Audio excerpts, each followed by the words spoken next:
AP assembly ఎన్నికల effect greater Hyderabad పరిధిలోని MP సీట్ల మీద ఉంటుందా? డిసైడింగ్ ఫ్యాక్టర్గా ఉన్న ఆంధ్ర ఓటర్లు ఈసారి అటువైపు వెళ్లిపోతే ఇక్కడ ఎఫెక్ట్ అయ్యే పార్టీ ఏది? ఏ పార్టీకి పడాల్సిన ఓట్లు మైనస్ అవుతాయి? హైదరాబాద్ ను వదిలేస్తే మిగతా 3 ఎంపీ సీట్ల ముచ్చటేంటి?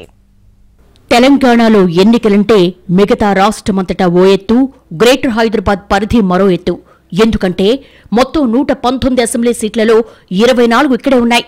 అలాగే 17 లోక్సభ స్థానాలకు గాను 4 నియోజకవర్గాల్లో గ్రేటర్ ఓటర్ల ప్రభావం ఉంటుంది.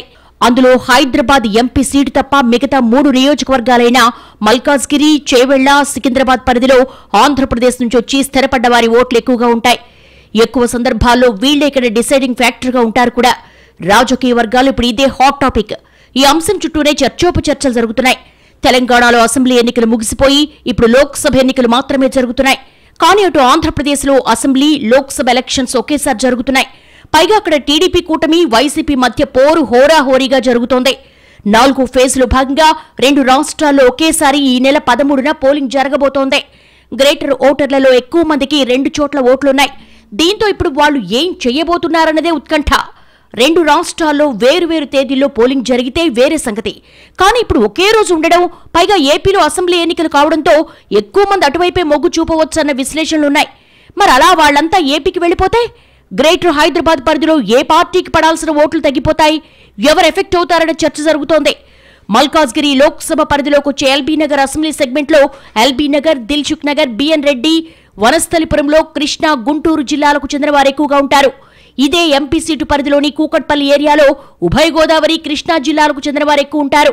ఇక కుత్బుల్లాపూర్ అసెంబ్లీ సెగ్మెంట్లో ఉత్తరాంధ్ర, రాయలసీమకు చెందిన వారు చాలా మంది సెటిల్ అయ్యారు. వీరితో పాటు చేవెళ్ల పార్లమెంటు పరిధిలోని శేర్లింగంపల్లి అసెంబ్లీ సెగ్మెంట్లో కృష్ణా, గుంటూరుతో పాటు నెల్లూరు, ప్రకాశం జిల్లాల వారు అధికంగా ఉంటారు. ఇక సికింద్రాబాద్ పార్లమెంటు పరిధిలోని జూబ్లీహిల్స్, ఖైరతాబాద్లో రాయలసీమ, ఉత్తరాంధ్రతో పాటు వివిధ జిల్లాల వారు ఎక్కువగా ఉన్నారు. అటు మెదక్ నియోజకవర్గ పరిధిలోకి వచ్చే పటాన్చెరు నియోజకవర్గంలో దాదాపుగా అన్ని ఉమ్మడి జిల్లాల వారు సెటిల్ అయ్యారు. వీళ్లలో ఎక్కువ మందికి తాముంటున్న ఏరియాతో పాటు ఏపీలోని సొంతూళ్లలో కూడా ఓట్లున్నాయి. అక్కడ అసెంబ్లీ పోరు హోరాహోరీగా ఉండడంతో గెలిపే లక్ష్యంగా అభ్యర్థులంతా హైదరాబాద్ ఓటర్ల మీద కూడా ఫుల్ కాన్సంట్రేట్ చేస్తున్నారు. ఓ రకంగా చెప్పాలంటే అభ్యర్థుల అనుచరులు ప్రతిరోజు ఫోన్ చేస్తూ హాయ్ చెప్తున్నారట. ఎప్పుడొస్తున్నారు అంటూ ఆప్యాయంగా పలుకరిస్తూ బుట్టలో వేసుకునే ప్రయత్నాల్లో ఉన్నారు. ఎప్పుడొస్తున్నారు, ఫ్యామిలీ మొత్తం వస్తున్నారా అంటూ అన్ని పార్టీల నాయకుల అనుచరులు ఇన్స్టంట్ ప్రేమలు వలకబోస్తున్నట్టుగా చెప్పుకుంటున్నారు.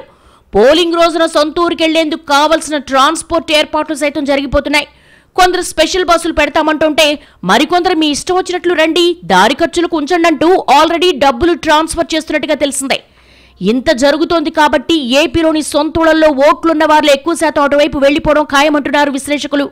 మరి వాళ్ళు వెళ్లిపోతే హెచ్ఎండిఏ పరిధిలో ఉన్న 3 లోక్సభ నియోజకవర్గాల్లో ఏ పార్టీకి దెబ్బ పడుతుందన్నది ఉత్కంఠగా మారిపోయింది. ఇటీవల అసెంబ్లీ ఎన్నికల్లో గ్రేటర్ పరిధిలోని ఓటర్లు ఎక్కువగా బీఆర్ఎస్ వైపు మొగ్గు చూపారని, అందుకే సిటీ చుట్టుపక్కల ఆ పార్టీకి అన్ని సీట్లు వచ్చాయన్నది ఓ పరిశీలన. అదే నిజమైతే ఈసారి మైనస్ అయ్యే ఓట్లు ఆ పార్టీవే తప్ప వేరే వాళ్లవి కాదు అన్నది కొందరి మాట.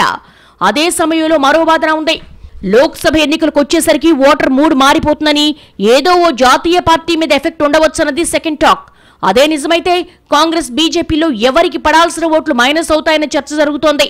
మొత్తంగా ఈసారి జీహెచ్ఎంసీలోని ఆంధ్ర సెటిలర్స్ ఓట్లు ఈసారి హాట్ టాపిక్ అయ్యాయి.